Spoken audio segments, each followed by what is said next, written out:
Hey guys, আমি বর্ণ। আর এই ভিডিওতে আমি ২০২৪ সালের একটি বাংলাদেশি গ্যাংস্টার সিনেমা, যেটির নাম হচ্ছে তুফান, সেটিকে সম্পূর্ণ এক্সপ্লেন করব। সিনেমাটির প্রধান চরিত্রে অভিনয় করেছেন শাকিব খান, যার ডায়লগ ডেলিভারি, বডি ল্যাঙ্গুয়েজ, অভিনয় সবকিছু দুর্দান্ত ছিল। সিনেমাটির আরও একটি মুখ্য চরিত্রে অভিনয় করেছেন চঞ্চল চৌধুরী, যার অভিনয় নিয়ে কোনো প্রশ্ন নেই আমার। সিনেমাটিকে পরিচালনা করেছেন পরিচালক রায়হান রাফি। সুড়ঙ্গ এবং পরাণের মতো কিছু দুর্দান্ত সিনেমার পরিচালনা করেছেন তিনি। তো চলুন আর সময় নষ্ট না করে গল্পের এক্সপ্লানেশন শুরু করি। সিনেমাটি শুরু হয় একটি চমৎকার দৃশ্য দিয়ে, যেখানে রাজধানী ঢাকার একটি 5 স্টার হোটেলের পার্টিতে দেশের বড় বড় রাজনৈতিক নেতারা উপস্থিত ছিলেন। সেখানে তুফানও ছিল।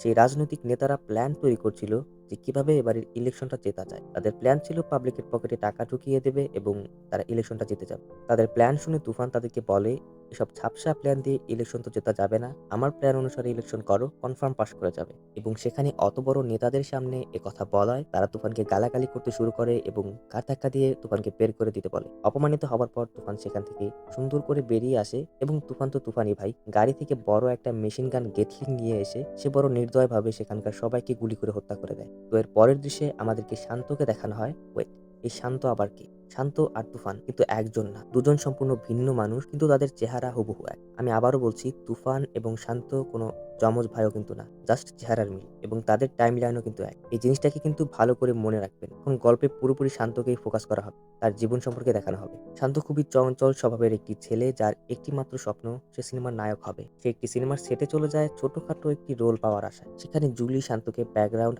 আর্টিস্ট মনে করে তার কস্টিউমটি ধরিয়ে দেয়। ও হ্যাঁ, এই মেয়েটির নাম হচ্ছে জুলি এবং তাকেই পরবর্তীতে শান্তর নায়িকা হিসেবে দেখতে পারবেন। তো সেখানকার হিরো যে শান্তকে দেখে একেবারে অবাক, মানে সে বলছে তার সিনেমার শুটিং এ তার চেয়ে সুদর্শন লম্বা ছেলে কি করে থাকতে পারে। শান্তকে সেখান থেকে ঘাড় ধাক্কা দিয়ে বের করে দিতে বলে সে। বেচারা শান্ত, যে কিনা ভুল করে সেখানে চলে এসেছে এবং জুলি তো তাকে নিয়ে এসেছে, তাই না? তো সেখান থেকে বের হবার পরে শান্ত জুলিকে রিকোয়েস্ট করতে থাকে যে সে তো একজন কস্টিউম ডিজাইনার, অনেকের সাথে তার জানাশোনা আছে, তো সেজন্য তাকে একটি চরিত্রের ব্যবস্থা করে দেয় যাতে সে নিজেকে প্রমাণ করতে পারে। তখন জুলি শান্তকে আশ্বাস দেয় এবং তার পরিচিত কিছু ডাইরেক্টরদের সাথে কথা বলে দেবার ব্যবস্থা করে দেয়। এরপর জুলি শান্তকে একটি ছোট রোল জোগাড় করে দেয় ব্যাকগ্রাউন্ড আর্টিস্ট হিসেবে। এবং সেই রোল নিয়ে শান্ত মোটেও খুশি ছিল না, কারণ সে চায় নিজেকে প্রমাণ করতে। এসব ছোটখাটো রোলে তো এসব হয় না, তাই না? এরপর জুলি শান্তকে একটি ফাইটের দৃশ্য দেখানোর জন্য শুটিং সেটে নিয়ে যায়। ভিলেন এবং হিরোর মধ্যে ভুল বোঝাবুঝি হবার কারণে সেখানে মারামারি লেগে যায়।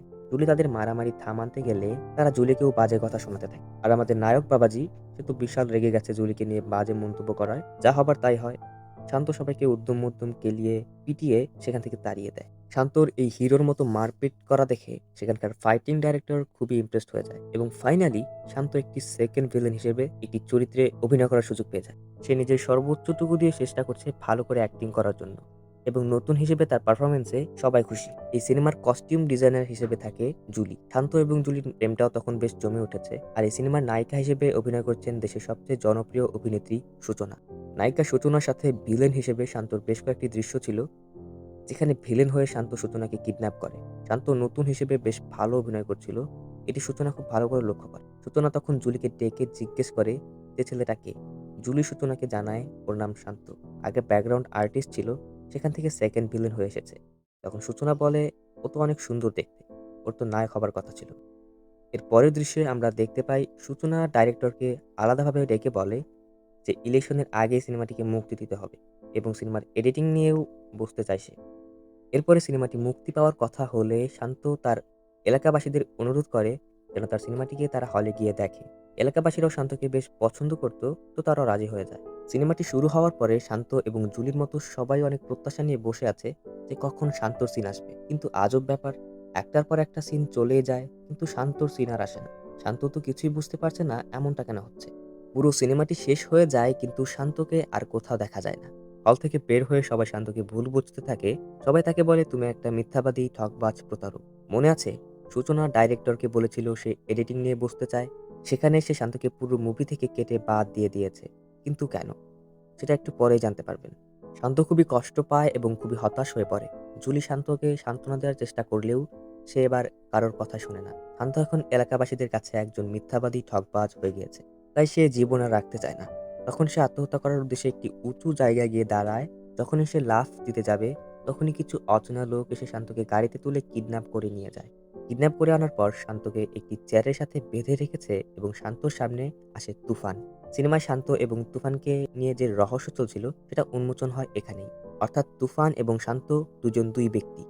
এদের দেখতে একই রকম হলেও এদের জীবনযাপন, স্বভাব, চরিত্র সবকিছুই সম্পূর্ণ আলাদা। তুফান শান্তকে বলে, "বেশ কয়েকদিন ধরেই শুনতে পাচ্ছি আমার মতো নাকি কাউকে দেখা যায়। তো আমি তো এখানে। তাহলে ওখানে কে?" তারপর সূচনা আমাকে বলল, আমার মতো নাকি একজন অভিনেতাকে দেখা যাচ্ছে। কিন্তু তুফানের চরিত্রে যে অভিনয় করবে তাকে যদি সবাই আগেই দেখে ফেলে তাহলে তো সিনেমা চলবে না। তখন সূচনা জানায় তুফানের জীবনী নিয়ে তৈরি হচ্ছে এক সিনেমা। যে সিনেমার নায়ক হিসেবে শান্তকে বাছাই করা হয়েছে। তখন তুফান বলে, "এটা দিয়ে হবে না। দুবাই থেকে সার্জারি করে তুফান বানিয়ে নিয়ে এসো।" তখন শান্ত তুফানের কাছে অনুরোধ করে যেন তাকে একটি সুযোগ দেওয়া হয়। সে তুফানের মতো হয়ে দেখাবে। শান্ত তুফানের কাছে ২ মাস সময় চায় এবং তুফান রাজি হয়ে যায়। তো ভিডিওটি অনেক লম্বা হয়ে যাওয়ার কারণে আজকের ভিডিও এখানেই শেষ করছি এবং এই তুফান সিনেমার ২য় পার্ট নিয়ে খুব শীঘ্রই হাজির হব। সেটি দেখতে হলে অবশ্যই চোখ রাখুন আমার চ্যানেলে এবং সাবস্ক্রাইব করে লাইক দিয়ে অবশ্যই পাশে থাকুন।